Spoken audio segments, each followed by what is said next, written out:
હાસ્ય ગિફ્ટ વાઉચરની વ્યથાકથા. લેખન રતિલાલ બોરીસાગર. કેટલાક સમય પહેલાં એક મિત્રને એમની સાહિત્યિક પ્રવૃત્તિમાં મેં થોડી મદદ કરેલી. મેં કરેલી મદદ તો ઘણી સામાન્ય હતી, પણ મિત્રે એના બદલામાં મને અમદાવાદની એક બહુ જાણીતી પુસ્તકોની દુકાનનું ગિફ્ટ વાઉચર ભેટ આપ્યું. હું ઈચ્છું ત્યારે 350 રૂપિયાની કિંમતના પુસ્તકો આ ગિફ્ટ વાઉચર દ્વારા એ દુકાનમાંથી મેળવી શકું એવી મિત્રની ભાવના હતી.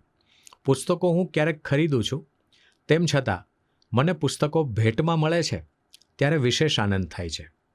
મિત્રે ગિફ્ટ વાઉચર આપ્યું એટલે આવી કશી જરૂર નથી, મેં કંઈ એવી મોટી મદદ કરી નથી, વગેરે વગેરે કહેવાનો વિવેક મેં કર્યો. આ વિવેક મેં હૃદયપૂર્વક કર્યો હતો. તેમ છતાં મિત્ર પોતાની વાતમાં મક્કમ રહે અને મને ગિફ્ટ વાઉચર આપે જ એવો ભાવ પણ ના પાડતી વખતે સમાંતરે હૃદયમાં ચાલતો હતો. એટલે ગિફ્ટ વાઉચર લેવાની ના પાડવામાં હું જોઈએ એવું બળ પ્રગટ કરી શક્યો નહોતો. મિત્ર પોતાની વાતમાં મક્કમ રહે ને મને ગિફ્ટ વાઉચર આપે જ એવા મારા હૃદય ભાવને પ્રભુએ પણ અનુમોદન આપ્યું. પરિણામે મિત્ર ગિફ્ટ વાઉચર આપીને જ રહ્યા.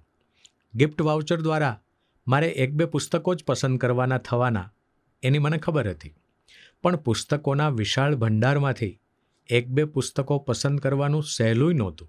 મારે માટે તો નહોતું જ, એની પણ મને ખબર હતી. એટલે થોડો નિરાંતનો સમય હશે ત્યારે પુસ્તકો લેવા જઈશ એમ વિચારી ગિફ્ટ વાઉચર ક્યાંક સાચવીને મૂક્યું. કોઈ અગત્યનો કાગળ કે ચીજ વસ્તુ સાચવીને એવી રીતે મૂકવી કે જોઈએ ત્યારે ફટ દઈને જડી જાય. આવી સલાહ મને પુસ્તકો દ્વારા, ઘરના સભ્યો દ્વારા, મિત્રો દ્વારા અનેક વાર આપવામાં આવી છે. આ સલાહનું પાલન કરવાનો મેં યથાશક્તિમતી પ્રયત્ન કર્યો છે. સાચવીને મૂકેલી ચીજવસ્તુઓ જડી પણ આવે છે, પણ જ્યારે જરૂર પડે છે ત્યારે લગભગ નથી જ જડતી. જો કે અમુક વસ્તુની જરૂર પડે છે ત્યારે અગાઉ નહીં જડેલી કોઈ ચીજ જરૂર મળી આવે છે. જેમ કે બસના ટાઈમટેબલની ચોપડી શોધતી વખતે બેંકની પાસબુક મળી આવે એવું બને છે. ગિફ્ટ વાઉચર મળ્યા પછી 2-4 વાર પુસ્તકો લેવા જવાનો નિરાંતનો સમય મળ્યો, પણ એ વખતે ગિફ્ટ વાઉચર ન મળ્યું. નિરાંતનો પૂરો સમય ગિફ્ટ વાઉચર શોધવામાં ગાળવા છતાં પણ ન મળ્યું. પણ એક દિવસ એકાએક ગિફ્ટ વાઉચર મળી આવ્યું. ઇન્ડિયાની શોધમાં નીકળેલા કોલંબસને અમેરિકા મળી આવ્યું હોય તેમ. એક દિવસ હું ગુંદરની શીશી શોધતો હતો ત્યારે ગિફ્ટ વાઉચર મળી આવ્યું. અનધિકૃત રીતે અમેરિકામાં ઘૂસી જવાની પ્રથા કોલંબસ જેટલી જૂની છે. ગિફ્ટ વાઉચર મળી આવ્યું તે દિવસે મારે અનેક કામો હતા, પણ આજે જો ગિફ્ટ વાઉચર પાછું મૂકી દઈશ તો જોઈએ ત્યારે નહીં જડે એટલે સર્વ ધર્માન પરિત્યજ્ય ગિફ્ટ વાઉચર વટાવવા જવાનો મેં નિર્ણય કર્યો. ગિફ્ટ વાઉચર એ જ વખતે મેં પેન્ટના ખિસ્સામાં મૂકી દીધું. પરવારી કરી હું ગિફ્ટ વાઉચર વટાવવા નીકળ્યો. પુસ્તકોની આ દુકાન જાહેર રસ્તા પર આવેલા એક શોપિંગ સેન્ટરના ભોંયરામાં છે. આ બુક શોપ વિશે મેં સાંભળ્યું હતું, પણ ભોંયરામાં રહેલો પુસ્તકોનો આ ખજાનો આ પૂર્વે મેં જોયો નહોતો. મારી આ પહેલી મુલાકાત હતી.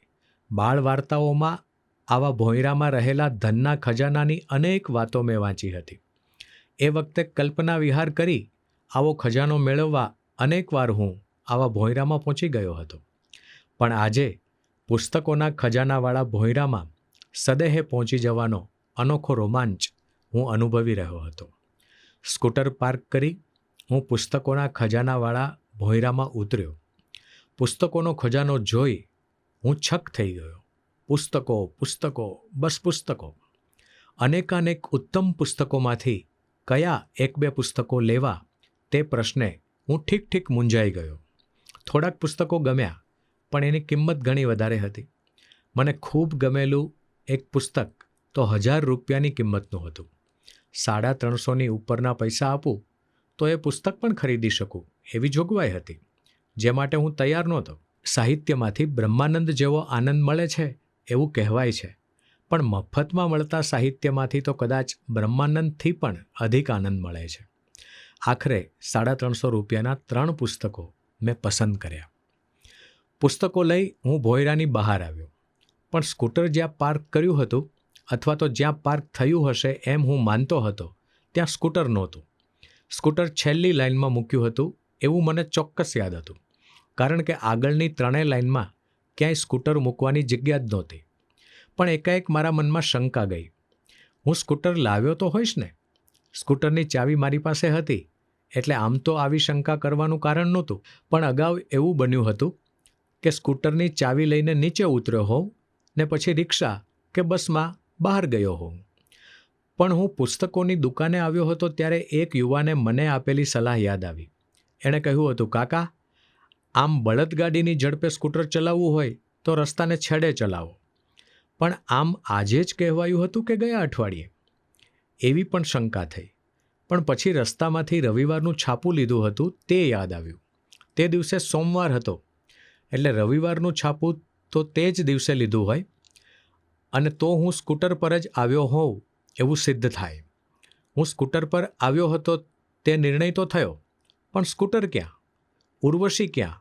એવો પ્રશ્ન પુરુરવાને થતો હતો. સીતા ક્યાં? એવો પ્રશ્ન શ્રી રામને થતો હતો.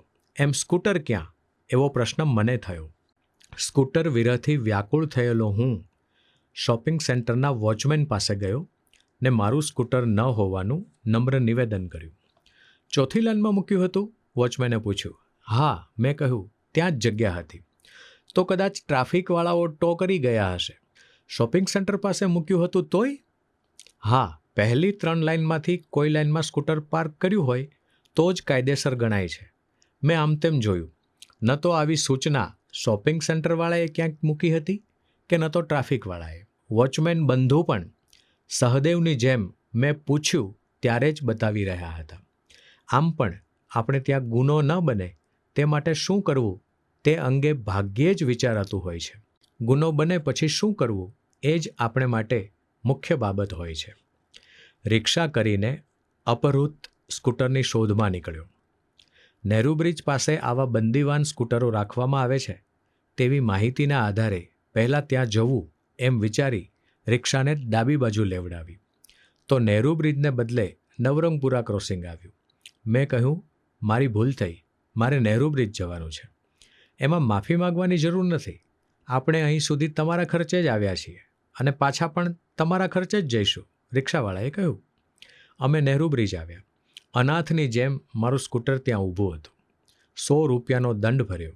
મેં કરેલા ગુના બદલ કઈ કઈ કલમો લાગુ પાડવામાં આવી હતી એ મને સમજાવવામાં આવ્યું.